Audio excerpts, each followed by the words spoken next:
There we go. So, hello everyone. Upchalasikwe. Bienvenue. My name is Jill Van Horn and I use she, her pronouns. I'm the director at Food for All New Brunswick, Aliment pour tous NB. I am joining you all from the ancestral lands of the Mi'kmaq, and the land on which Food for All carries out its work is, in fact, the unceded territories of the Mi'kmaq, the Passamaquoddy, and the Wolastoqey nations. It's so important that we engage in acknowledging this land that we live on and that we share, and also important to take further action from there too, that we don't end with just a land acknowledgement. And so today we are so pleased to welcome you to episode 9 of our What the Food webinar series. What the Food is intended to help us tease out some of the nuances of food systems, language, and concepts. There are so many terms that exist. I'm sure you all know food security, household food insecurity, food sovereignty, et cetera, et cetera. And there are many intersections of how these terms and concepts impact different folks in different populations. And so, What the Food is a place to sort of untangle that web and deepen our understanding together. So today, we are putting a focus on the intersection of Aujourd'hui, nous nous disability, concentrons poverty, and sur le food croisement insecurity. du handicap, de And so la we're really pauvreté et thrilled de to have a great l'insécurité panel of alimentaire. speakers with us. Nous avons un We'll excellent begin with two groupe de presentations from our conférenciers. guests, On and then commencera par deux présentations David de will nos start with invités. questions. So On please terminera note, l'événement anything that comes up par un temps de throughout while you questions. listen, Prenez you donc can note just des type them pensées, des into the questions qui vous chat viennent à and l'esprit have en discussion. écoutant et on So pourra on les soulever today's à la fin. panel, we have the Alors, le great panel honor of d'aujourd'hui having Shelley Petit. est She is the composé de chair of Shelley the NB Petit, Coalition c'est la for présidente Persons de la with Coalition des Disabilities, personnes and en Muriel situation de Pitre, handicap de New founder in Brunswick, et communications. Muriel Pitt, She's the founder of the coalition la and also fondatrice does de la coalition, communications et with c'est la responsable des Muriel as well. communications de la coalition. As well, following Shelley and Muriel, we'll Après have Shelley et Dana Milne, Muriel, il y aura campaigner Dana for Community Milne, Food Centers chargée de Canada Food campagne pour Action l'unité Group. d'action contre la So pauvreté des we centres alimentaires really look communautaires du forward to Canada. learning from all of Nous you, avons hâte d'apprendre starting with de vous Shelley and tous, Muriel and en then commençant Dana. par So Shelley et first up, Muriel, et ensuite ce sera we'll Dana. switch into French Tout now pour d'abord, vous je passe présenter. en français. Shelley est la présidente de la Coalition des personnes handicapées du Nouveau-Brunswick, le CPHNB. Et avant de devenir confinée à domicile en 2019 en raison d'intolérance chimique sévère, elle était enseignante et cheftaine des Girl Guides pendant de nombreuses années, où elle a solidifié ses compétences en matière de défense des droits. Elle est mère de 2 filles adultes, dont l'une est autiste, et donc eu affaire au système en tant que mère, cliente et maintenant en tant qu'activiste. Oui. Et puis, deuxièmement, qui va co-présenter avec Shelley et Muriel, la fondatrice de la Coalition des personnes handicapées du Nouveau-Brunswick. Elle s'occupe de la communication, des graphiques et de la maintenance du site web de l'organisme à but non lucratif. La CPHNB est présidée par Shelley, a vu son nombre de membres augmenter depuis sa création en 2020 et aide de nombreuses personnes handicapées au Nouveau-Brunswick à se faire entendre dans la défense de leurs droits. Lorsqu'elle n'est pas occupée par son bénévolat, Muriel adore les arts textiles, notamment la broderie libre, le tapis hookey, le punch needle, le macramé, le tissage. Muriel, you'll have to give me a side learning. Muriel, je Et veux que des ça soit cours sur le séparés. plan personnel ou dans son bénévolat, la créativité est ce qui la motive. Alors, Muriel est née avec le spina bifida et a commencé à travailler dans le secteur public à l'âge de 18 avant de quitter son emploi occasionnel comme commise à l'assurance sociale pour étudier la radiodiffusion, le journalisme et les graphiques numériques. Elle a occupé de nombreux emplois, mais fait carrière chez ExxonMobil où elle a travaillé pendant 20 ans. Elle a dû prendre une invalidité de longue durée en 2016 et a également pu accéder à la prestation d'invalidité du régime de pension du Canada. Donc, Muriel et Shelley, without further ado, it's over to you. Un gros merci, Jill. Alors, bienvenue. Aujourd'hui, on va vous parler un peu de l'insécurité alimentaire et comment il y a un vrai impact sur les personnes qui se trouvent en situation de handicap. Alors, nous allons commencer si mon écran veut, avec quelques définitions. Alors, ça veut dire quoi une personne qui se trouve en situation de handicap? Ben, nous autres, on préfère l'idée ou la définition du modèle social. Puis cela veut dire, pas, dans le passé, on utilisait le système médical où tu allais au médecin, il faisait des examens. Si ta système ton handicap était sur une liste, il écrivait un script, puis oui, tu étais une personne avec un handicap. Mais si t'as pas de médecin, comme beaucoup au Nouveau-Brunswick, si t'es quelqu'un comme moi qui a une invalidité qui est invisible et pas bien connue, et qui a deux médecins au Canada qui peut vraiment te dire que oui, t'as ça, c'est vraiment difficile d'être nommé comme une personne handicapée. Alors, nous autres, on préfère l'idée du modèle social. Puis c'est ça que les barrières environnementales, sociales, puis des attitudes, c'est ça qui limite notre participation pleine et égale à la société. Parce que les handicaps peuvent être quelqu'un qui a un handicap invisible, cognitif, vision, neurodiverse, de mobilité, auditoire et encore plus. À chaque jour, il y en a des autres, puis des autres qui se sont trouvés. 40 ans passés, les sclérotes musculaires MS, c'était pas connu, c'était vu comme, c'était pas vraiment un handicap, c'était de quoi les personnes, les femmes surtout, parce qu'il y a plus de femmes avec ça, les femmes, ils étaient juste, ils trouvaient la douleur plus difficile. Maintenant, on sait que c'est pas de même. Alors, de jour à jour, il y en a de plus puis de plus qui est ajouté au système de handicap. On a aussi le long COVID maintenant qui s'ajoute Oui, à la exactement. longue liste. Mhm. Aussi, pour parler des définitions, nous avons l'insécurité alimentaire. C'est une situation où les individus ou bien la famille n'a pas accès fiable à une quantité suffisante de nourriture nutritive et abordable. Nous avons des membres de la coalition qui, honnêtement, ils mangent une tranche de pain par jour. Au Canada, c'est pas acceptable qu'on est en famine parce que il faut qu'on décide entre des médicaments puis la nourriture ou payer un loyer puis la nourriture parce que nous avons un handicap. Ça fait pas de bonne allure du tout.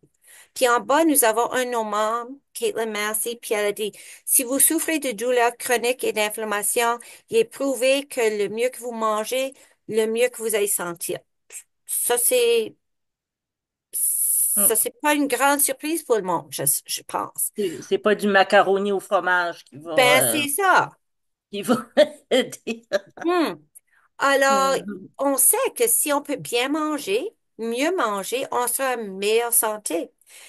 Et beaucoup de nous autres qui commencent avec un ou deux handicaps, au fur et à mesure des années, à cause du stress, de la malnutrition, d'un manque de médicaments, le manque de l'aide médicale, on développe des autres handicaps. Alors, tout ce qu'on fait, c'est on vole d'aujourd'hui pour payer demain. Et on rob Peter to pay Paul, l'idée là. Alors, Mhm. on va ajouter aux frais médicaux dans 2, 3, 5, 10 années parce qu'on veut pas investir un peu aujourd'hui pour aider les personnes en situation de handicap. Au Nouveau-Brunswick, hey, c'est pitoyable. Le recensement de 2020, ça montre maintenant qu'au Nouveau-Brunswick, 35,3% de la population se trouve avec un ou plus d'handicap. Puis ça, c'est seulement les personnes âgées de 15 à 65. C'est un miracle! À 65, on est guéri, on n'a plus d'handicap. On vient juste d'une personne aînée au Canada. Et j'ai hâte, là, que je n'ai plus de handicap. Ça, c'est la plus grosse augmentation au Canada. C'est une augmentation de 8,6%.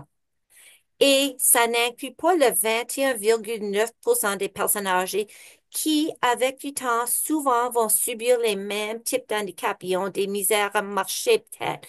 Avec l'âge, ça arrive des fois. Ou de vision. Ou mon chum, il entend pas bien maintenant. Ça arrive. C'est ça que la vie nous fait. Alors, si nous n'avons pas une communauté, une province qui est accessible pour nous autres, les personnes en situation de handicap, ça va pas être accessible pour nos parents puis nos grands-parents non plus. Et là, ils vont dépenser plus pour rester à la maison Et là, il doit choisir, c'est quoi que je fais pas? Ben, je mange pas bien.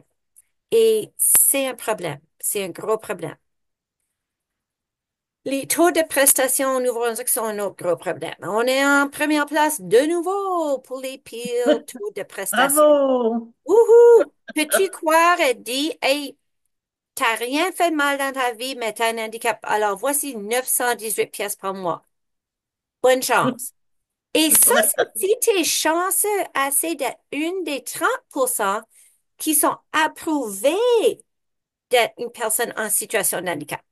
Les autres 70% qui appliquent à la province se sont mis sur des prestations d'aide sociale régulières, qui veut dire qu'ils n'ont pas d'aide à la maison ou peut-être pas d'aide supplémentaire pour les médicaments. Comment est-ce que tu Et veux eux, faire ça? c'est peut-être important de noter que eux, leur définition de handicap n'est pas aussi large que le nôtre, Non. hein. C'est plus simple de recevoir les prestations d'invalidité canadiennes que Mhm. le monde sait difficile que de recevoir la prestation provinciale du Nouveau-Brunswick pour une personne en situation de handicap. Ça, c'est un gros problème, mes amis. Ils ont mis une mesure temporaire de 200 pièces. On est presque sûr que ça s'est mis jusqu'au date que les prestations fédérales pour l'handicap s'en viennent, puis là, ils vont l'ôter, mais on verra. On a un nouveau gouvernement maintenant qui nous a promis une augmentation dans les frais de prestation et va arrêter de punir les personnes qui peuvent travailler, qui veulent faire un petit peu d'argent à un temps temporaire ou partiel. Alors, on verra si cela va changer la vie. On sait que si elle nous fait ce qu'elle nous a promis, ça va changer énormément la vie des personnes en situation de handicap. Un autre gros problème qu'on commence à voir, c'est l'énergie, Énergie Nouveau-Brunswick. De plus en plus, les personnes qui ont des prestations pour les foyers, pour les loyers, se trouvent que ils enlèvent l'énergie. Alors maintenant, les personnes doivent payer une prestation, ils payent 30% pour le loyer, mais maintenant, ils doivent aussi payer la facture pour Énergie Nouveau-Brunswick. Puis on sait tous que ça vient de hausser de presque 10% parce que moi, j'étais au IUB, puis moi, j'ai chicané pour des changements. J'ai investi des centaines d'heures, puis je vais continuer parce que c'est ridicule ce qu'on demande des personnes à payer pour l'énergie quand ce que tu as besoin de charger ta fauteuil roulant, tu as besoin de ton lit électrique, des choses de même pour être capable de vivre parce que sinon, on va se trouver dans l'hôpital à un frais de 1000 pièces par jour. Ça fait pas de bon sens. Alors, en bas, nous avons une autre citation de Normand. Ça ne couvre pas le logement, les services publics puis les frais médicaux, sans parler de la nourriture. Et moi, je peux pas lire le reste à cause de mon écran. Muriel, peux-tu lire? Oui, et nous Excellent. savons tous que la banque alimentaire ne vous donne pas assez de nourriture. Il y a pas seulement ça aussi, souvent ça va être des nourritures comme en boîte avec beaucoup de, non, j'ai le mot en anglais, preservatives. Ouais. Il y a beaucoup de gens qui peuvent pas manger cette nourriture-là. Comme par exemple, j'ai le reflux acide qui a été causé par mon handicap. Moi, je peux pas manger ça. C'est juste pas bon. C'est pas bon pour nous autres, hein. Puis pour eux, c'est difficile des fois d'avoir de la nourriture fraîche, hein, des légumes.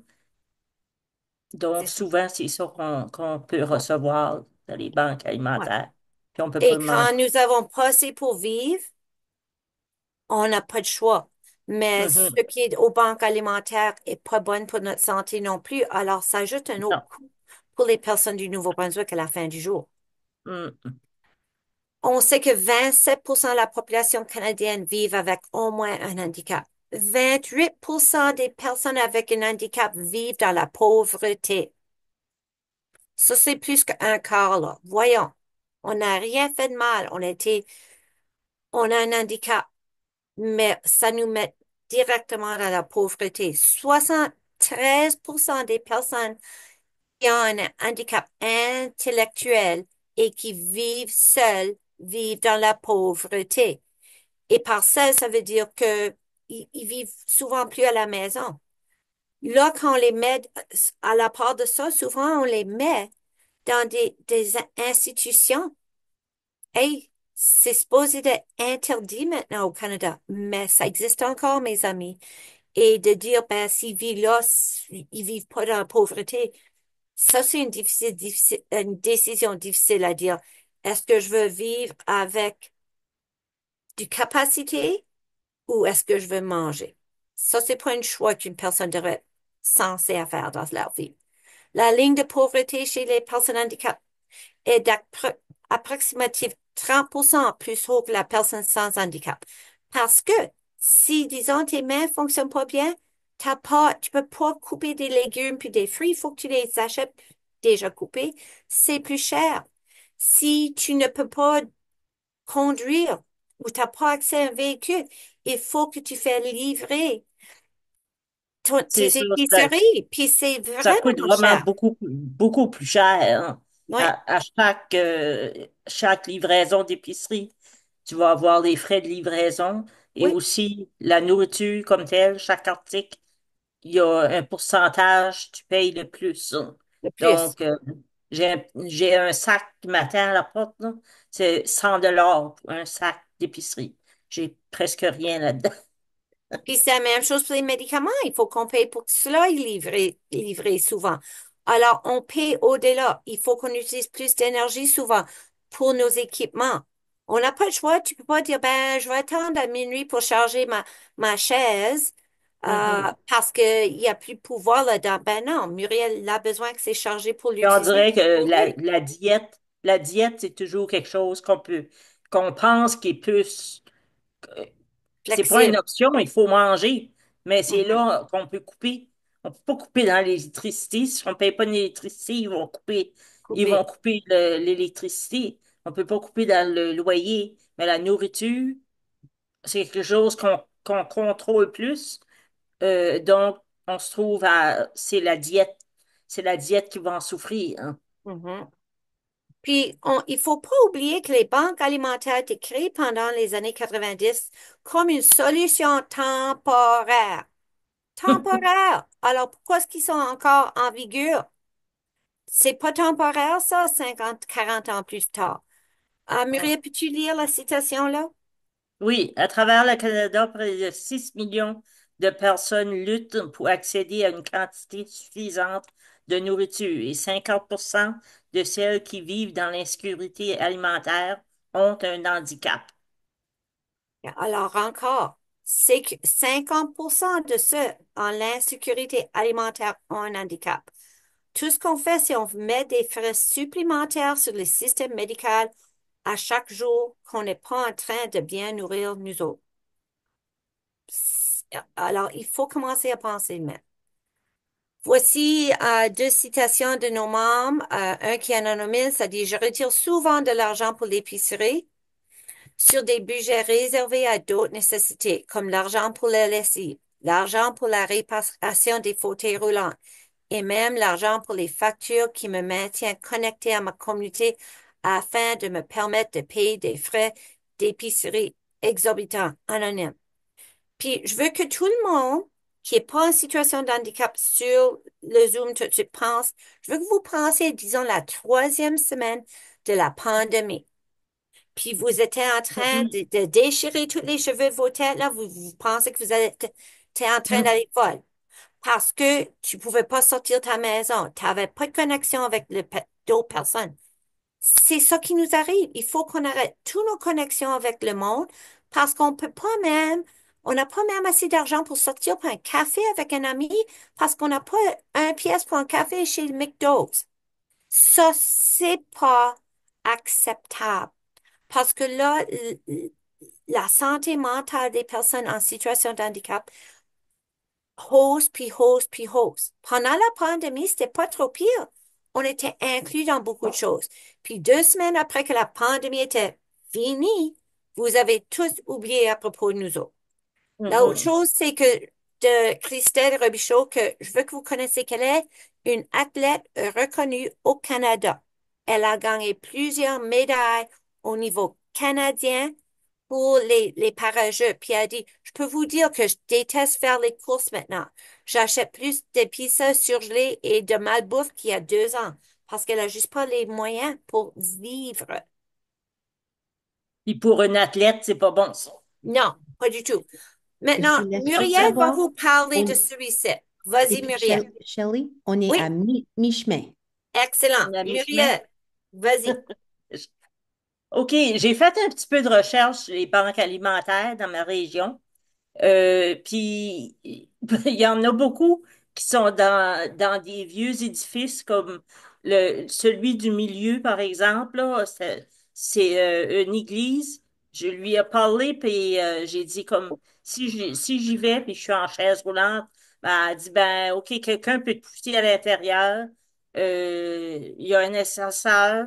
Ben, j'ai dit, j'ai personne pour me pousser, là. Moi, je suis indépendante, je suis seule. Ben, il est comme, OK, ben, il y a un ascenseur. Il va falloir que vous nous signalez que vous êtes ici.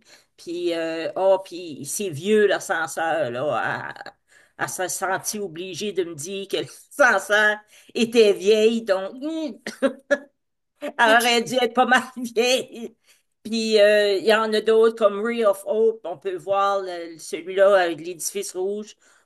C'est pas accessible pour un fauteuil roulant. Il y en a qui sont accessibles, comme Harvest House, ça m'a l'air accessible. Je leur ai pas téléphoné, mais on peut voir que c'est sur le niveau. Celle du milieu à Riverview est bel et bien accessible. Par exemple, comme si moi j'en aurais besoin d'une banque alimentaire, ça peut arriver n'importe quand. Ça m'a pas arrivé encore, mais ça s'en vient. Ça C'est s'en vient. celle le coin à gauche, en bas, où c'est écrit Louisville Road. Puis il y a 2 marches pour rentrer direct à la porte. Puis sur le trottoir, il y a une marche aussi. Donc, il y a un total de 3 marches. Moi, il faut que je rentre puis donner ma pièce d'identité puis tout ça. Moi, je pourrais pas y accéder. Donc, je sais pas. On peut pas choisir. Si je pouvais choisir, là, je choisirais celle du milieu, là, Riverview, parce que, elle est beaucoup plus accessible. Mais là, c'est un problème de transport pour m'y rendre. Parce que ça, c'est un peu loin. C'est pas loin, hein. Quand j'avais mon véhicule, je m'y rendrais sans aucun problème. Mais c'est dans la ville d'à côté, pour traverser le pont. Euh, il faut que tu saches euh, une semaine à l'avance que tu vas manquer de nourriture parce que le transport subventionné, c'est difficile à avoir. Donc, il faut que je réserve à l'avance. Je peux pas comme dire, regarde dans mon frigidaire comme n'importe qui d'autre puis dire, ah, hey, regarde, il y a rien pour le lunch demain, là. Il faut que je fasse quelque chose, hein. Ben, il y a rien que je peux faire. J'ai pas de manger, mais il faut toujours qu'on s'y prend à l'avance. Puis des fois, c'est pas des choses qu'on sait à l'avance, là. Tu sais, ça fait que c'est pas comme beaucoup de gens vont penser, ben, vous pensez la même chose des autres. Il y a beaucoup de monde qui doivent accéder aux banques alimentaires. Il y a beaucoup de monde que leur budget permet presque pas d'acheter de la nourriture, mais c'est que les choses sont différentes pour nous parce qu'il faut tout qu'on planifie. Il faut que ce soit accessible.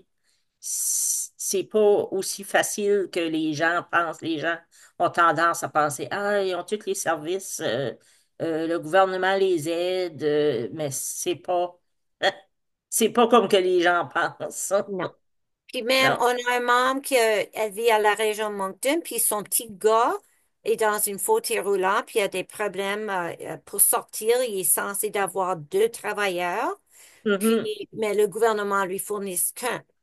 Alors, la mère peut pas sortir sans son enfant parce que, comme C'est tous les ça. parents qui attendent pour l'aide respite, ça arrive jamais, mais elle peut pas accéder les banques alimentaires parce que lui est dans une fauteuil roulant puis ils ont toutes des marches. C'est ça. Alors, elle n'a pas de choix. Elle peut pas Imaginez qu'elle manger. arrivait à celle du milieu, là, ou celle en rouge, là. Mais qu'est-ce qu'elle va faire? Laisser son garçon dehors sur le trottoir, qui est pas nécessairement dans la meilleure partie de la ville non plus. Euh, c'est dangereux, et c'est Ouais. pas accessible pour nous autres. Et si le gouvernement continue à dire, ben, il faut utiliser des banques alimentaires, il devrait avoir la livraison fournie des banques alimentaires pour nous autres parce que on devrait avoir le même droit que les autres pour les accéder. Et si on va continuer de les mettre dans des édifices qui sont pas accessibles, puis si on parle juste de l'accessibilité, mobilité.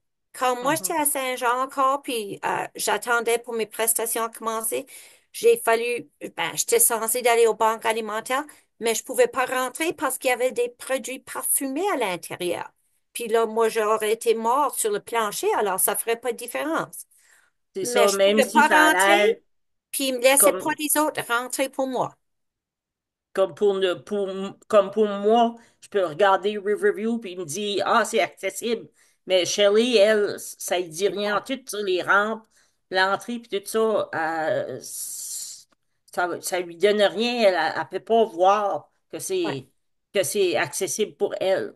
Il y a comme Oh, 99,9999% c'est de pas. chance que Parce que je Shelley te rentre là puis garantis que qui ont des dryer sheets ou les choses de même à l'intérieur pour fournir aux oui, membres, aux personnes. ouais. Alors, c'est pas accessible. Puis toute la nourriture à l'intérieur de même, je peux pas l'utiliser non plus.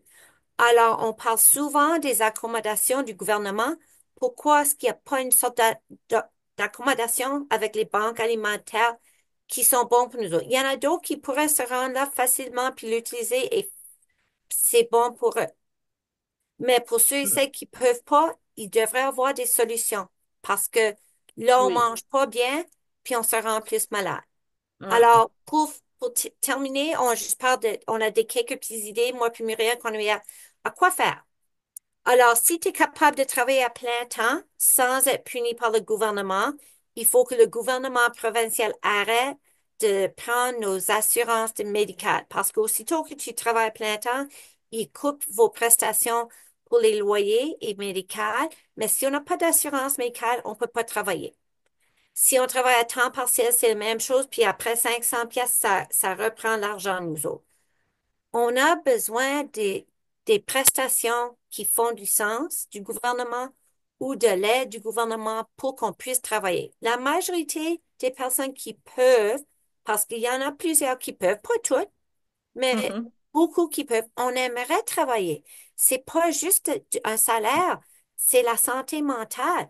Et ça nous aiderait à acheter des épiceries pour que ça resterait plus aux banques alimentaires pour les autres. Et la majorité des magasins, les épiceries sont accessibles. Alors, ça serait comme tout le monde gagne. Mais il Mhm. faut que le gouvernement travaille avec nous autres. Ceux qui reçoivent les fonds de prestations d'invalidité du Canada fédéral, ben, c'est encore limité, c'est basé sur ce que tu fais, c'est pas un gros montant. Et le gouvernement provincial doit arrêter de dire, ben, c'est pas notre responsabilité. Il faut qu'il y ait des assurances. Et si on a besoin de l'aide des banques alimentaires, arrête de dire que, ben, tu fais d'argent. Ben non, on fait pas d'argent. Quand tu fais 1200 pièces par mois pour vivre, c'est pas beaucoup d'argent. Non. Ceux qui sont sur des assurances privées, c'est encore pire. Le monde pense que la vie est bien. On n'a encore souvent pas des assurances médicales ou bien il faut qu'on paye pour ça. Et souvent, on qualifie pas pour des autres formes d'assistance. Il faut que le gouvernement commence à dire puis voir que c'est bien plus, ça nous coûte beaucoup plus pour vivre avec un handicap puis nous aider.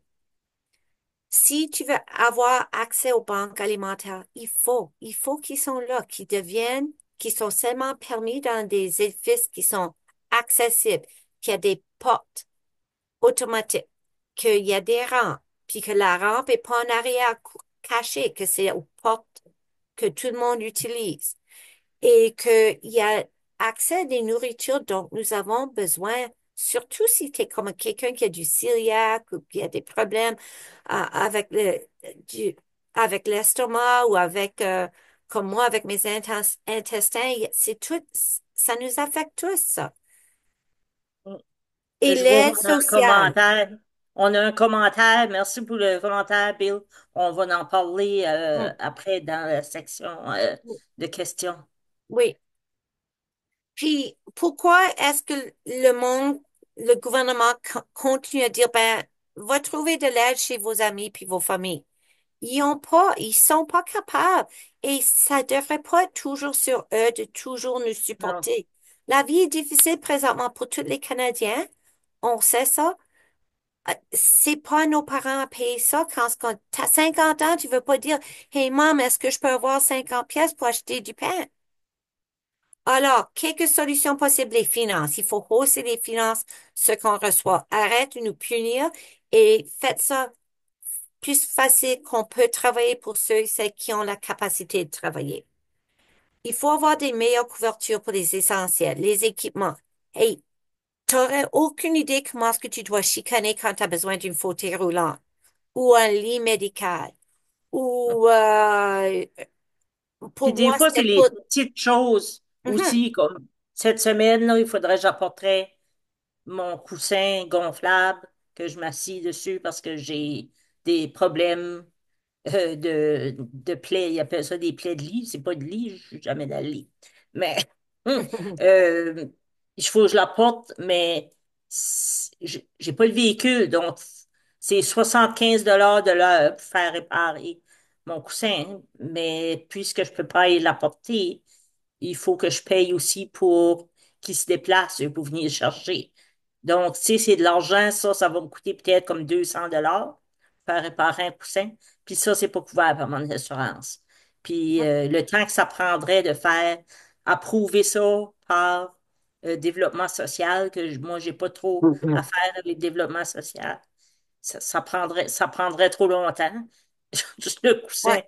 le- On, je- ça on fait a... pas de sens. Donc, ça, Non. c'est un 200 $ que j'aurais pu mettre sur l'épicerie. Ça va pas aller Mhm. sur l'épicerie. Ça va aller sur un coussin. Puis transit, la différence entre transit des différentes régions, si tu vis dans le gros région de Moncton, puis tu es à Riverview, tu as comme 50 voyages disponibles, mais à Dieppe, c'est quoi, 6, 8, puis il faut chicaner pour Mhm. ça. Et ça inclut vos épiceries, vos appointements, vos rendez-vous de Mhm. médecin. Il y a des personnes qui ont besoin du dialyse qui n'ont pas de Mhm. transport. Qu'est-ce que ça va nous coûter comme taxpayers? Ça fait, il n'y a Mhm. pas de bonne allure à ça. Charlie Et, puis Muriel, Il vous nous avez reste 3 minutes, chérie. 3 minutes. excellent. C'est vrai. La dernière, Ah, c'est les solutions spécialisées. On est les experts sur nous. Si on dit au gouvernement, moi, j'ai besoin de ceci, on devrait essayer de le fournir parce qu'à la fin du jour, ça va nous sauver d'argent, énorme d'argent. Alors, c'est ça. tada. Excuse. Puis stop share, je vais faire ça, arrêter ça. Ça a été un bon timing. Oui. Wow. Alors, pour nous autres, c'est ça. On veut que le monde se souvienne que les personnes en situation de handicap reçoivent pas, comme les études nous disent, que 84% des Canadiens pensent qu'on reçoit tout ce dont nous avons besoin. Mhm. Malheureusement, c'est pas Non. vrai. Et quand on n'est pas bien nourri, le coût au système médical est énorme. Et puis avec ça, zip it the lips. Merci beaucoup tout le monde pour votre attention. Oui, merci. Muriel, Shelley, merci infiniment. Thank you both so much for sharing Un your grand merci d'avoir experiences partagé and vos helping us to expériences better et de nous understand aider à the mieux disproportionate comprendre impacts les that, impacts not only food disproportionnés insecurity, but que poverty and l'insécurité privilege alimentaire will aura have on you both et que la personally, pauvreté et le but on so many capacitisme disabled ont individuals. Bill, thank you chez vous also for et sharing in bon the chat. nombre de So personnes en Neil, situation de hopefully handicap. we'll come back Comme for Bill a what Bill partagé shared too in his feelings in the chat. dans le He did help clavardage, to bring, well, he vous does avez bring a lot aidé, of courage and vous honesty apportez beaucoup de courage, to beaucoup your de presentation, franchise and your words are really appreciated. euh, And et I'm c'est sure fort they'll touch each and apprécié. everyone Et else. je suis sûr que je But parle pour tout it le just monde. helps outline the urgent need Ça for aide moving à forward If in indiquer you're an this le open besoin door, urgent we'll, d'un we'll changement. discuss pretty much anything that's On discutera open de to tout ask. ce que les gens We veulent are open to savoir. because the Nous faisons more preuve you d'ouverture. hear about Le people's plus vous pouvez experiences, entendre le sujet the du lived vécu des experience, gens, the more you'll understand le plus That's mieux vous right. comprendrez leur what situation. it's like to live Au sujet de comment ça se with a passe disability, de no vivre en matter what situation disability. d'invalidité, peu importe So thank you so much l'invalidité for sharing. ou l'handicap. Merci bien de votre Suzanne is partage. asking a question Suzanne in the pose la chat, but question, we have une question dans le to take clavardage, a quick mais on pause va at the prendre une end. courte pause, tout So le monde. we're going to hold that question, Suzanne. On va tenir la question. Alors, And we're going to take a brief 5 minutes, everyone. We don't typically do this, but we want for our interpreter to have a brief pause to have a break for his brain. So we will be coming back at 12:44.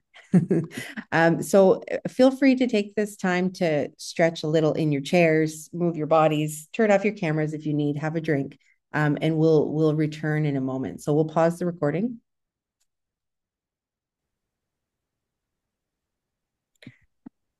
And I'll say welcome back. We will now shift gears, or not shift gears, but welcome our second presenter, rather. And so Dana Milne. Dana is a campaigner with Community Food Centres Canada. She's a national organizer whose vision is for every community in Canada to have a place for food that nurtures health and well-being, belonging, and social justice. Dana is part of CFCC's Poverty Action Unit, which is working with 400 plus organizations across the country, including here in New Brunswick, to reduce food insecurity and poverty. De réduire l'insécurité alimentaire et la pauvreté. Son organisation fait partie de la table ronde sur l'invalidité. Elle a travaillé avec des partenaires pour encourager une prestation sur l'invalidité du Canada qui est suffisante afin que s'assurer que toutes les personnes avec souffrant de handicap puissent vivre dans la dignité. Ce n'est pas stratège où elle anime des réunions, elle conçoit des campagnes, elle aime bien faire des promenades avec son chien, lire des romans et voyager avec sa famille à la recherche de la prochaine aventure. Alors, Dana, je partage vos diapos. Alors, je commence le partage maintenant et je vous cède la parole. Merci, Jill. Bonjour tout le monde. C'est bien de vous rejoindre aujourd'hui. J'espère que vous n'allez pas entendre mon chien. Elle devient un peu... il y a de l'anxiété s'il y a quelqu'un à la porte. C'est bon de vous rejoindre. Et je voudrais commencer en remerciant Shelley et Muriel d'avoir partagé ces réalités-là, la réalité de vivre avec une invalidité au Nouveau-Brunswick. Moi, je vais vous présenter des statistiques qui montrent que ce que vous vivez au Nouveau-Brunswick, malheureusement, ce n'est pas unique. On voit que la pauvreté, l'insécurité alimentaire et le handicap sont liés, malheureusement. Avant de commencer avec les statistiques, je vais vous parler un peu de la définition gouvernementale de la pauvreté et l'origine des chiffres à laquelle je vais faire référence. Le gouvernement définit la pauvreté, la mesure du panier, en utilisant la mesure du panier de consommation, la mesure officielle de la pauvreté au Canada.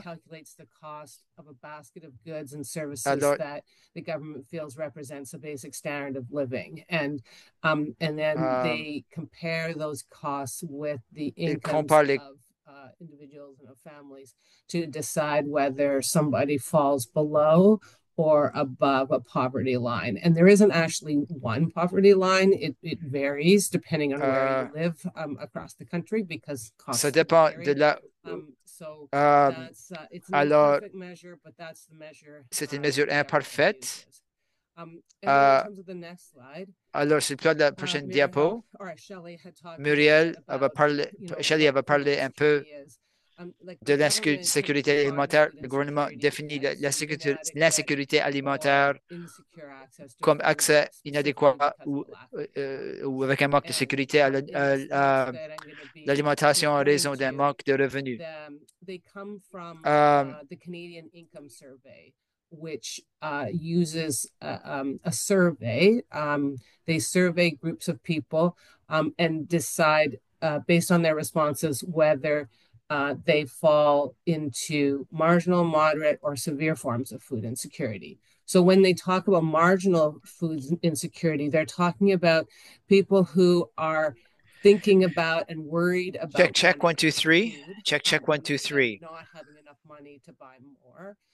But they're not actually experiencing food insecurity in the sense of like having to make difficult choices.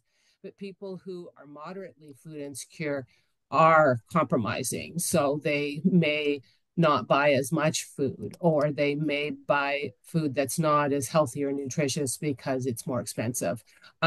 Because they basically are having difficulty being able to afford check, 1, 2, 3. L'interprète s'excuse. Apparemment, il y a des difficultés techniques. Check. 1, 2, 3. Maïna. Check. 1, 2, 3. All the time about whether they can afford food. Okay. And often they can't. And so they are skipping meals. They might decide to feed their kids. Qui sautent des repas et peut-être qu'ils nourrissent leurs enfants, mais pas eux-mêmes. Ils ne mangent pas assez. Alors, ça a un grand impact sur leur vie. Alors, en passant à la prochaine diapo, nous allons voir la situation globale du Canada. Parfois, les gens se demandent, y a-t-il une relation entre la pauvreté et la sécurité alimentaire? La plupart d'entre vous ne se posent pas des questions. Nous savons que oui. Et on voit dans cette diapo-là que les gens qui vivent en situation de pauvreté ont augmenté de 2022 à 2023. Ce sont les statistiques les plus récentes. Et à la gauche, vous verrez que l'insécurité alimentaire a également augmenté. Et encore plus, il y a considérablement plus de gens en situation d'insécurité alimentaire que de gens qui vivent la pauvreté. La raison pour cela, c'est que les seuils de pauvreté du gouvernement sont arbitraires. Comme disaient Shelley et Muriel, ils font des généralisations sur le montant de gens dont le besoin des gens pour combler leurs besoins de base dans différentes parties du pays. Nous savons que les besoins des gens varient et que ce n'est pas un montant suffisant d'argent. C'est pourquoi il y a toujours plus de gens qui vivent l'insécurité alimentaire que les gens qui sont en situation de pauvreté en dessous d'un certain seuil de la pauvreté tel que défini par le gouvernement. Et pour nous, notre plus grande préoccupation, si les gens ne peuvent pas manger à leur faim, ils n'ont pas les moyens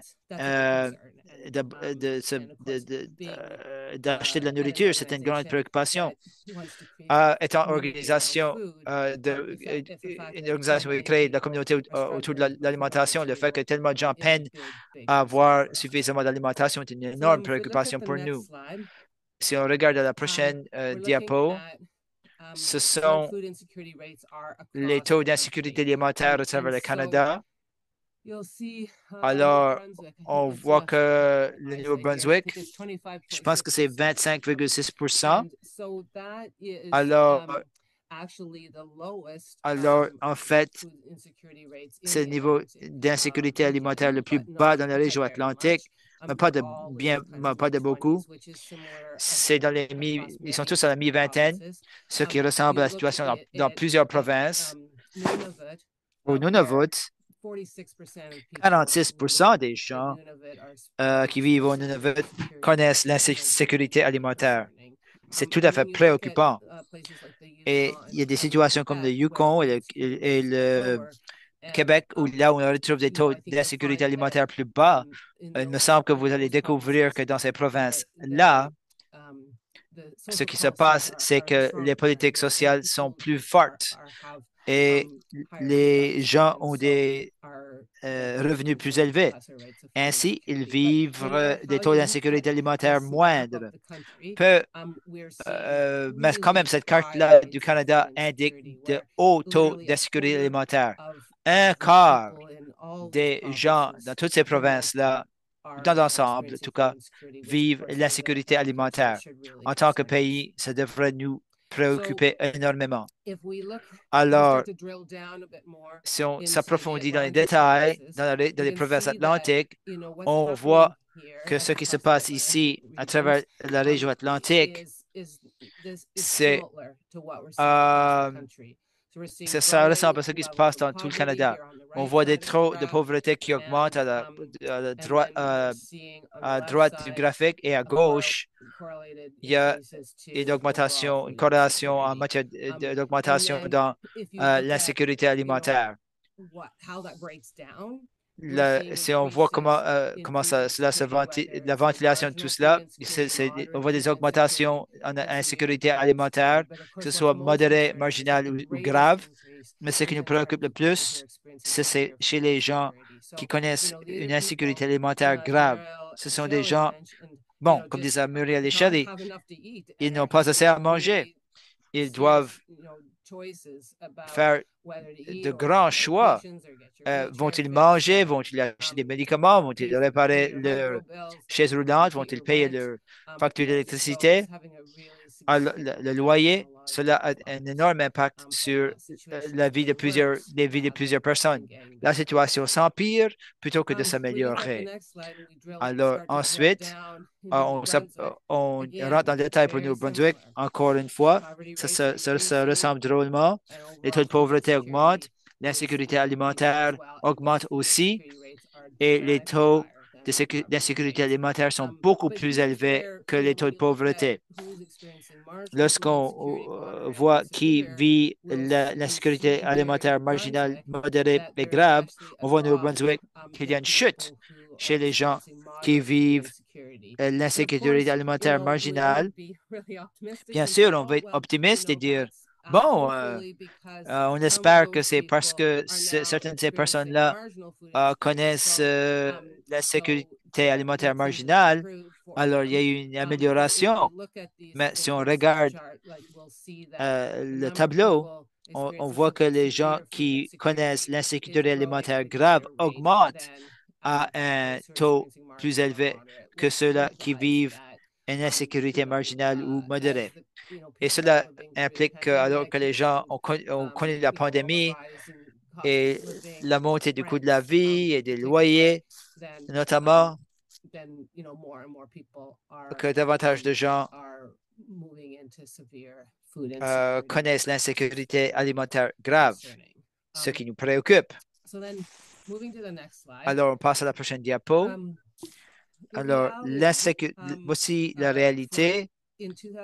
En 2023, ce que les statistiques nous démontrent, c'est qu'il y a 8,7 millions de personnes au Canada qui connaissent l'insécurité alimentaire. C'est une personne sur quatre, finalement. Un quart de la population canadienne est en train de vivre une forme d'insécurité alimentaire. C'est pourquoi on s'est mis à s'en parler comme une crise. C'est absolument une crise.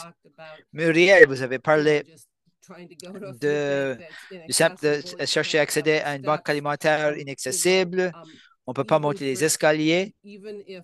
Même si chaque banque alimentaire était accessible et tout le monde pouvait entrer, il n'y aurait jamais assez de nourriture.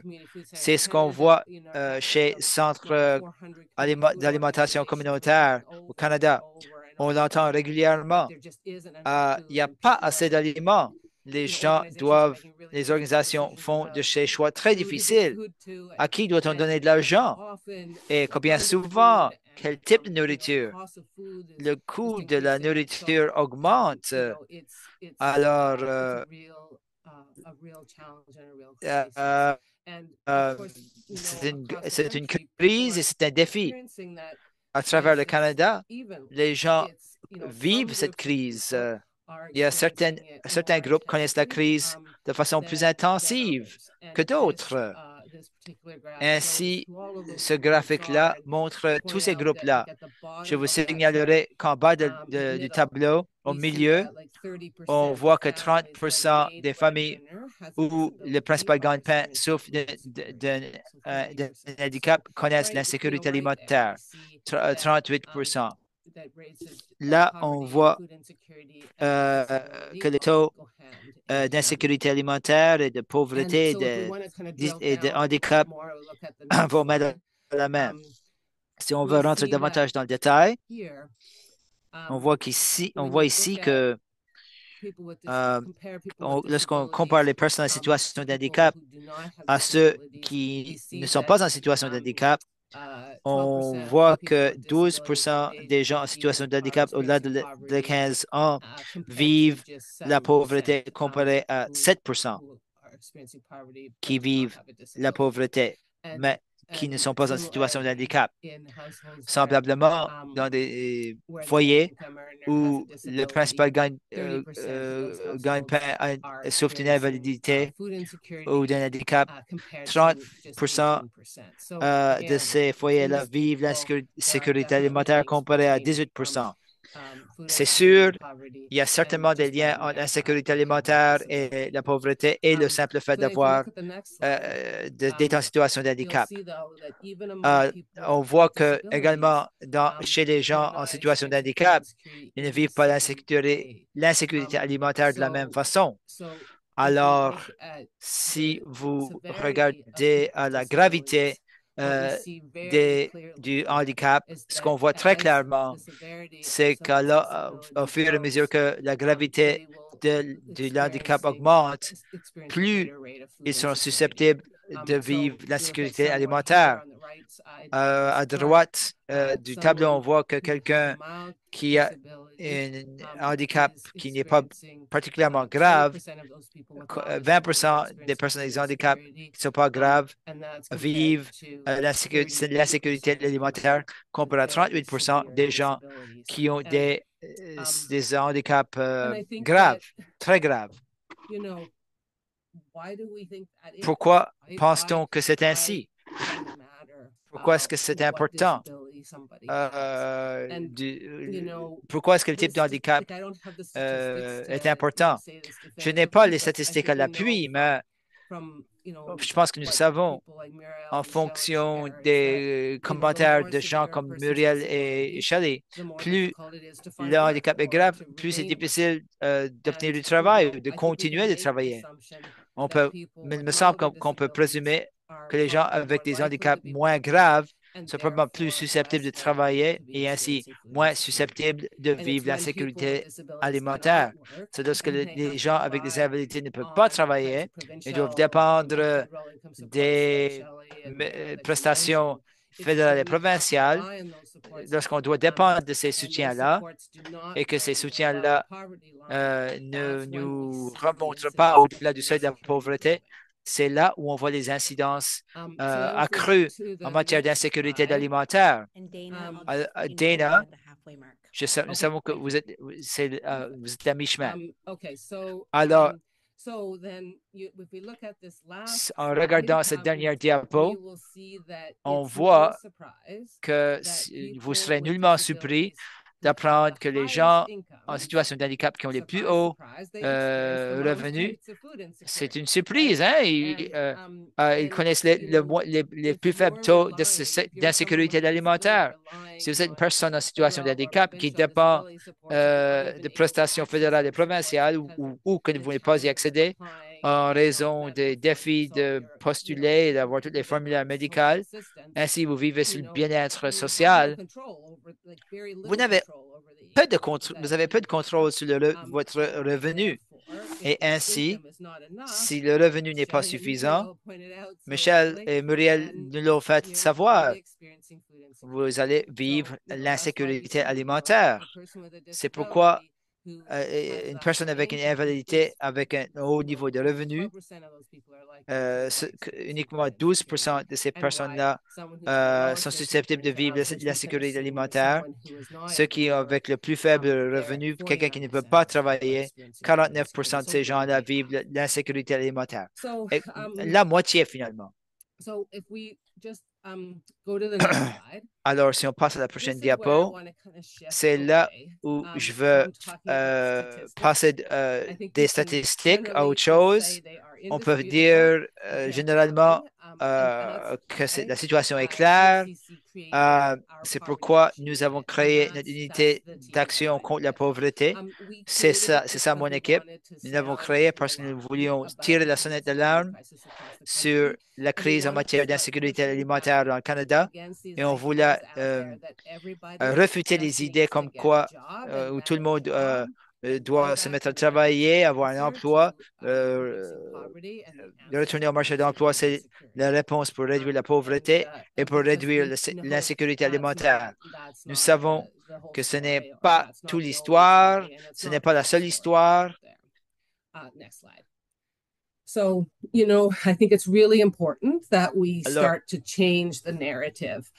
c'est très At important de se mettre à CFTC, changer le as récit much as we chez believe in nous, the power autant of qu'on food, and I'm croit sure all au of you, pouvoir de from l'alimentation. Food for All New Vous Brunswick, qui faites that partie de l'alimentation pour tous Nouveau-Brunswick, similar.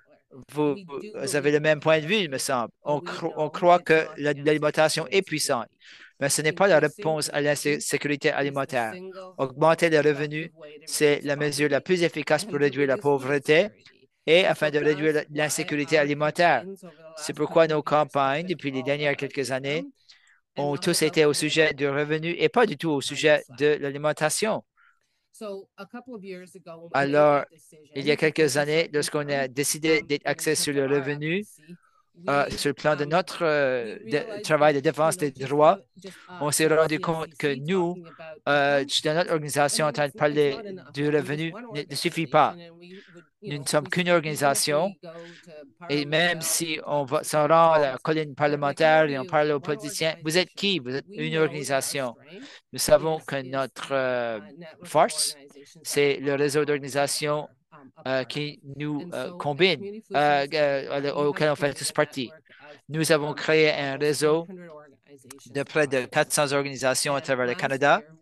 Et l'année dernière, pour la première fois, nous avons créé six réseaux de défense de droits régionaux, notamment un dans le Canada Atlantique.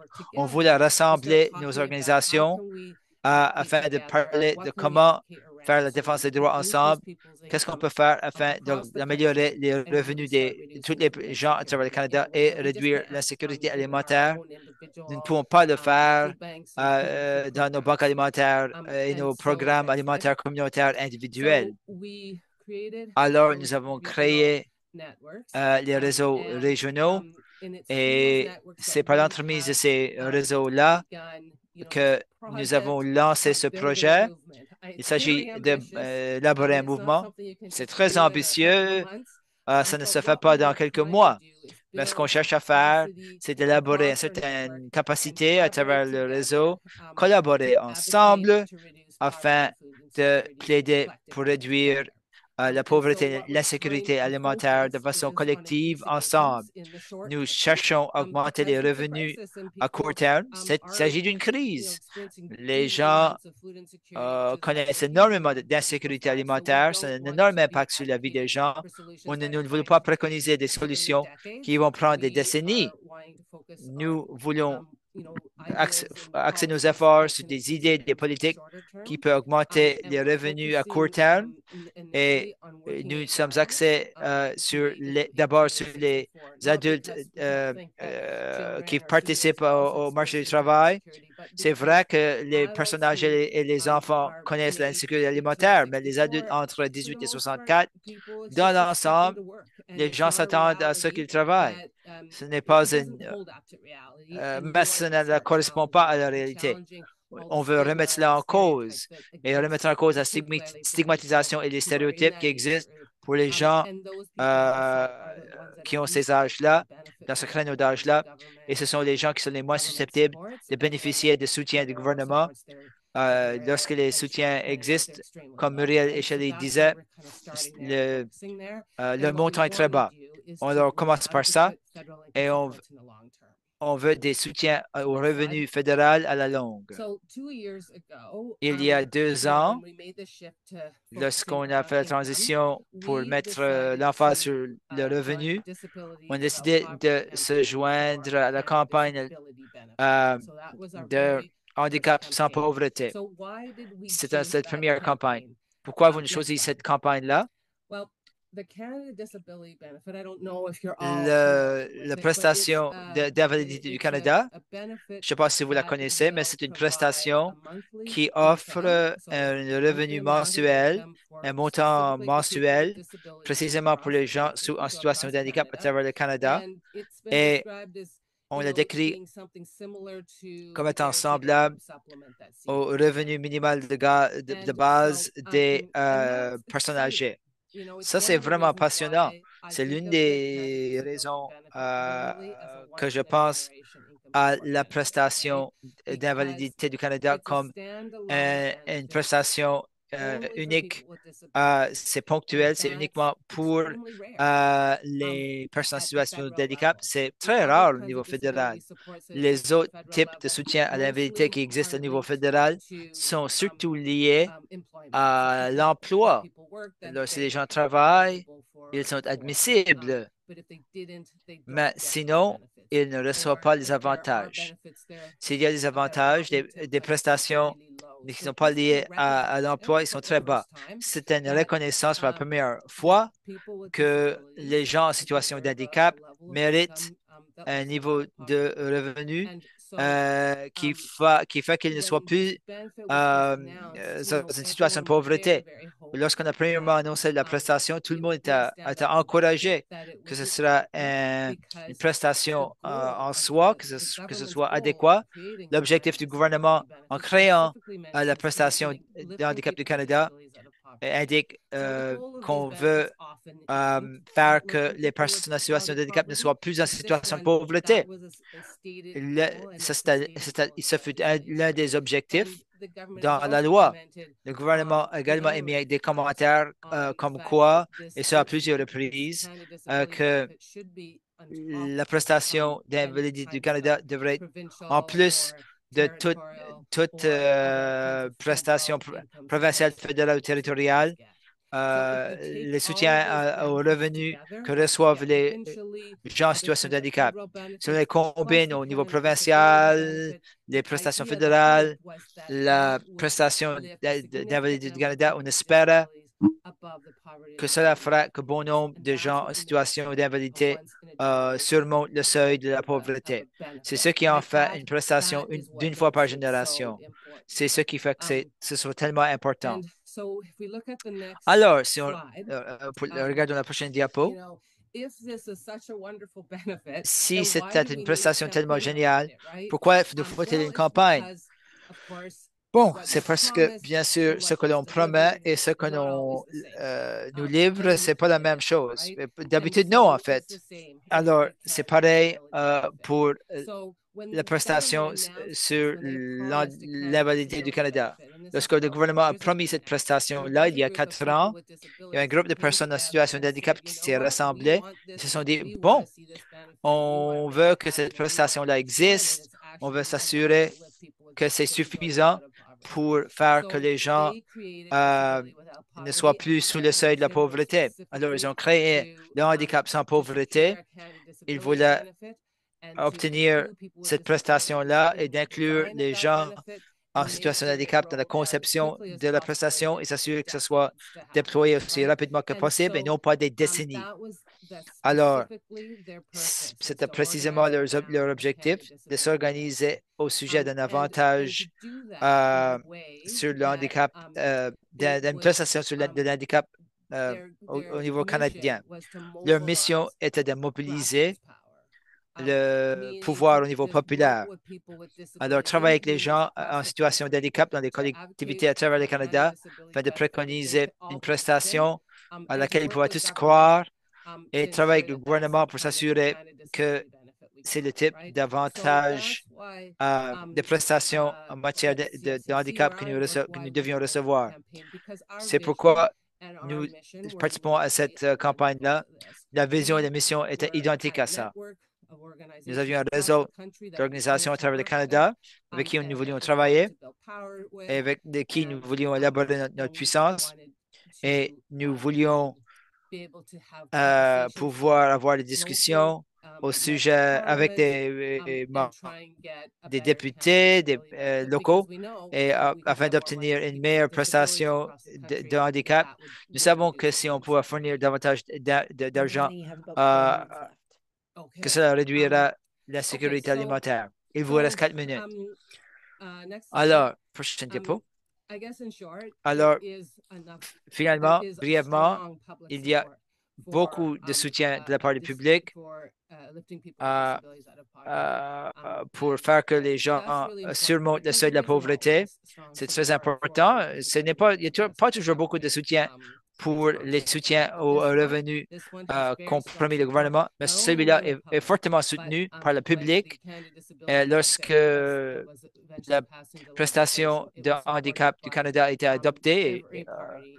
C'est adopté par tous les partis et chaque membre du Parlement. Ça, c'est plutôt rare. Dans la prochaine diapo, je vais vous parler un peu de la campagne que nous avons menée. C'est facile de se sentir découragé, mais mon expérience en tant que ministre de campagne, c'est que ce sont toujours les montagnes russes. Si on regarde l'historique de la campagne, on voit que c'est précisément ce qui s'est passé. D'emblée, le gouvernement a promis de créer une prestation sur l'invalidité du Canada. C'était vraiment passionnant. Et après, lorsque le gouvernement a finalement introduit comme un projet de loi, le projet de loi est mort. On a appelé les Canadiens aux urnes. Là, il fallait reprendre. Et cela, une fois que c'est déposé comme projet de loi, ça doit être adopté par la Chambre des communes. Et ça passe par le comité du Sénat. Ça peut s'éterniser et parfois les projets de loi peuvent mourir. Pas celui-là. Nous avons tous mobilisé et c'est d'adopter avec le soutien de tous les partis. Une fois que la loi existe, ça va ressembler à quoi? C'est très important. Cela détermine combien ça va coûter, comment on va y accéder, qui sera admissible, qui ne sera pas admissible. C'est à ce moment-là où l'handicap sans pauvreté a lancé leur rapport. Peut-être que certains d'entre vous y ont participé. Il y avait des entretiens, des sondages avec 5000 personnes en situation de handicap et leurs familles en parlant de ce à quoi cette prestation devait ressembler. Et là, on a publié le rapport handicap et la possibilité. Une fois le projet doit adopter, si le gouvernement change, c'est une loi. Ce n'est pas facile à couper. Alors, ça va rester là, peu importe les résultats de l'élection prochaine. Alors, on a mis l'emphase sur l'obtention du montant pour lequel on établit un budget. En avril 2024, le gouvernement a finalement annoncé un financement, mais c'est uniquement 200 $ par mois afin de pouvoir être admissible. Les gens auraient besoin de d'abord postuler le crédit d'impôt sur le handicap. C'est très difficile. C'est très difficile d'obtenir des formulaires médicaux. C'est une procédure qui donne de la confusion. Un moment excitant, on a eu du financement, mais c'était décourageant. Ce n'était que 200 $ par mois. Ce n'est pas assez afin d'éliminer la pauvreté chez les personnes en situation de handicap. Alors, cette organisation a continué de se mobiliser au sujet de cette prestation-là. Le gouvernement a récemment publié les règlements et il y avait une autre occasion afin de participer aux discussions, aux consultations et de repartager ce à quoi ressemble notre vision d'un avantage social sur l'handicap. Alors, nous avons fait cela. On continue de faire d'encourager des efforts. On encourage d'autres financements afin que le montant envoyé est plus adéquat. Ainsi, Dana, le temps est écoulé. Vous pouvez terminer si vous voulez. Clore si vous voulez. Bon, je vais clore en disant, regardez les diapos par après, il y en a bien plus. Mais ce sur quoi je voulais mettre l'emphase, c'est ce que j'aime bien au sujet des campagnes et l'importance des campagnes. Les campagnes rassemblent les gens. Lors de cette campagne-ci, il y a des fortes alliances établies entre le secteur des handicaps et et le secteur alimentaire. Euh, Plusieurs organisations qui œuvrent dans le domaine soutiennent la campagne et travaillent ensemble. Et c'est pourquoi on a vu beaucoup de soutien public à travers tous les partis politiques. Et c'est pourquoi j'ai espoir que cette campagne-là n'est pas terminée, que même si en juillet, lorsque la prestation de handicap du Canada est déployée et que ce n'est que 200 dollars par mois, que ça va augmenter. On va pouvoir obtenir des augmentations et on espère que ça va pas prendre une décennie à faire. Alors, j'ai espoir et c'est pourquoi je voulais venir partager cela avec vous et vous dire que c'est très difficile, je le sais bien, lorsque vous voyez beaucoup de gens qui viennent, qui vivent en situation ou vous vivez vous-même en situation de handicap et vous vivez l'insécurité alimentaire. C'est un différent moment qu'auparavant. Il y a davantage de reconnaissance que les gens en situation de handicap ne doivent pas, n'ont pas uniquement accéder à l'emploi afin de s'en sortir de la pauvreté. Je me sens mal de vous couper la parole, mais j'aurais dû passer moins de temps avec les statistiques. Mais tout ce que vous avez partagé a été fabuleux. Je laisse la diapo à l'écran. La campagne pour le droit à avoir les moyens d'acheter de la nourriture. Alors, nous avons 10 minutes qui restent avec vous tous. Alors, on va terminer. Il y aura un sondage à la fin. Je vais arrêter le partage de mon écran pour l'instant. Et là, on va mettre le spotlight sur Muriel, Shane et Dana. Shelley et Dana, on a vu que Bill Farrow est là en salle. Peut-être qu'il est encore là. Il a partagé son propre vécu. Bill, merci encore une fois pour cela. Voulez-vous dire quelque chose directement? Ou si vous avez d'autres questions, enlevez la sourdine. Vous pouvez les poser. Ou vous pouvez les inscrire dans le clavardage et on va surveiller le clavardage. Pendant l'attente, Dana, je ne sais pas si vous avez fait un partage sur cette campagne sur le droit à la nourriture abordable. Pouvez-vous en parler brièvement? Le 10 décembre, c'est la journée sur les droits de la personne. Alors, le 10 décembre, c'est la journée sur les droits de la personne. On voulait célébrer cela en parlant du droit à l'alimentation. Et le droit à l'alimentation, c'est un droit reconnu par le gouvernement fédéral, mais ce n'a pas été réalisé, bien sûr. Alors, le 10 décembre, nous créons bon nombre de contenus pour les réseaux sociaux que vous pouvez utiliser et partager par l'entremise de vos réseaux sociaux. Et nous travaillons également avec bon nombre d'organisations dans le réseau afin de rédiger des lettres d'opinion aux journaux. On a organisé des formations sur comment y arriver, mais s'il y a quelqu'un qui n'a pas assisté à ces formations-là, qui voudrait écrire une lettre d'opinion, il y a des infos sur la diapo. Vous pouvez nous en parler et on va vous aider à faire cela et on va vous apparier à quelqu'un dans les médias. Nous ne voulons pas que tout le monde envoie une lettre aux mêmes médias. On est moins susceptible ainsi de faire publier des lettres. C'est quelque chose qu'on fait pour assurer qu'il y ait une sensibilité, que les gens soient sensibilisés sur la nourriture abordable. Bien sûr, si les gens n'ont pas accès à la nourriture parce qu'ils n'ont pas les moyens, ils ne peuvent pas, ils n'ont pas les moyens de l'acheter.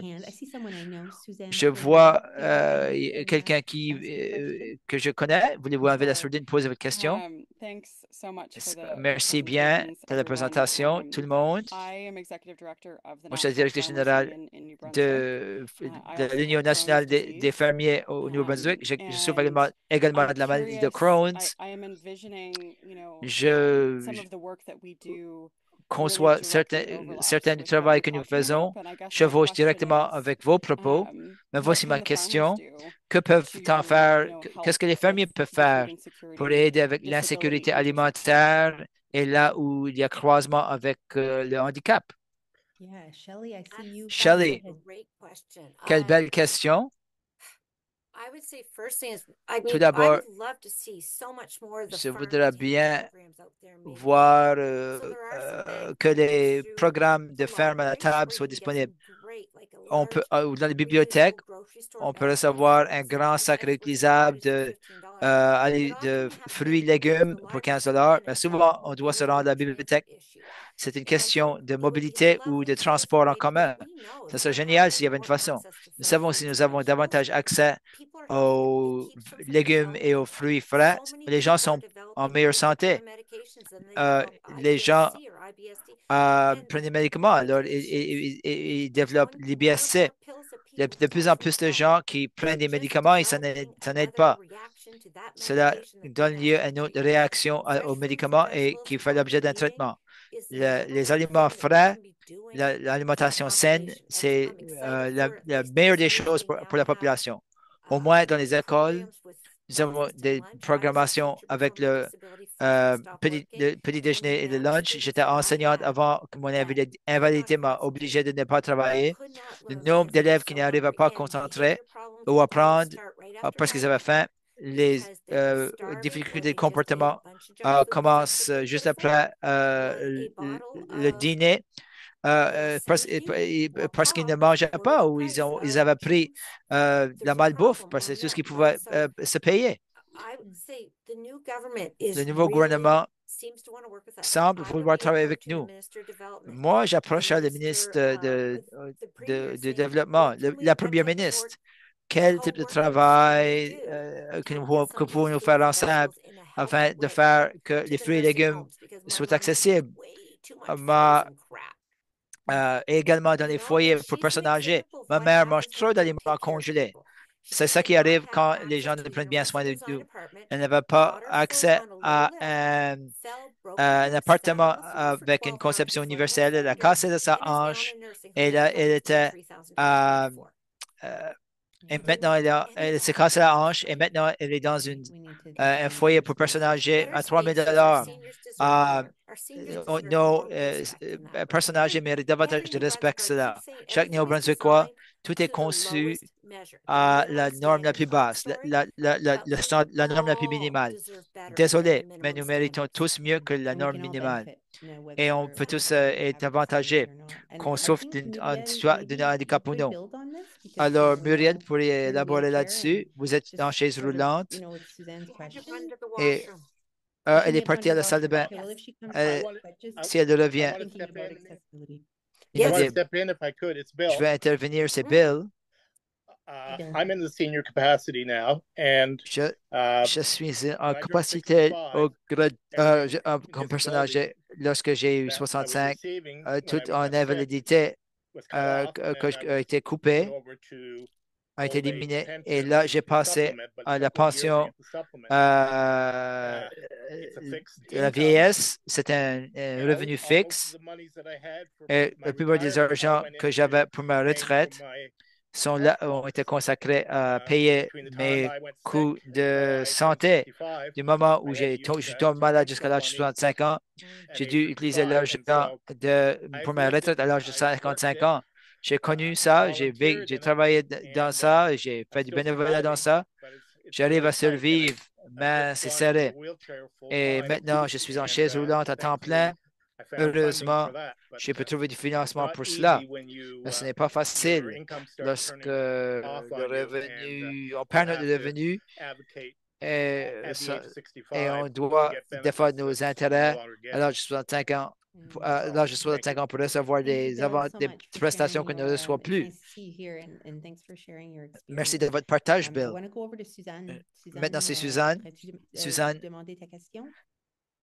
Merci, ça aurait dû durer 2 heures, ça ici, c'est assez intéressant. Oui. Moi, je suis sur le conseil de mobilité NB, la Fondation des petits déjeuners de la péninsule acadienne, Pensée frais, et surtout la SIES, la Société d'inclusion économique et sociale. Puis là, on s'en vient avec le 4e plan pour réduction de la pauvreté qui va sortir en janvier 2025. Ça fait qu'on souhaite que soit traité tout ce dont on a parlé aujourd'hui, surtout l'insécurité alimentaire. Puis ça me touche sincèrement cette journée ici parce que moi aussi, mon mari a eu un grave accident puis est handicapé. Ça fait que je sais exactement ce que vous vivez. On me demande pourquoi à mon âge je travaille encore. Ben parce que j'ai un mari handicapé, exactement. Ça fait que on vit quand même le bonheur. Ça fait que je vous remercie beaucoup pour cette journée. Puis c'était vraiment, vraiment intéressant, Julie. Puis merci Muriel, puis merci Dana, puis merci Shirley. Merci beaucoup. Oui, merci infiniment, Suzanne. Merci à tous vous autres aussi. Ton travail, ça fait une différence.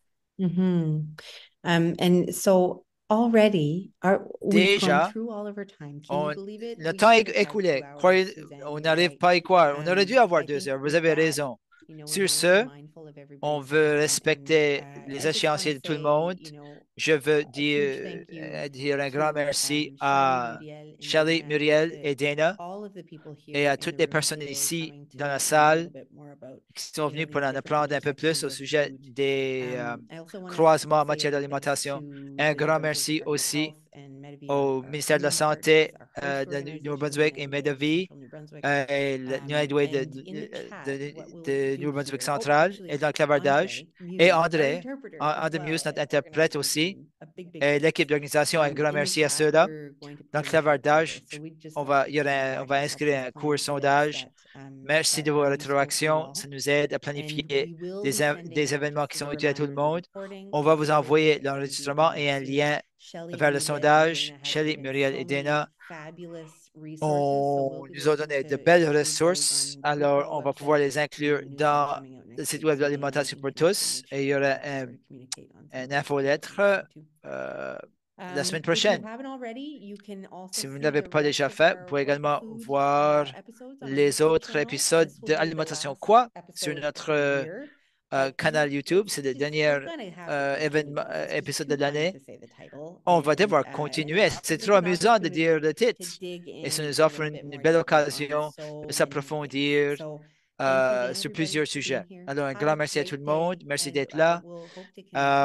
Je vous souhaite une belle journée et j'espère connecter avec vous plus tard. Merci.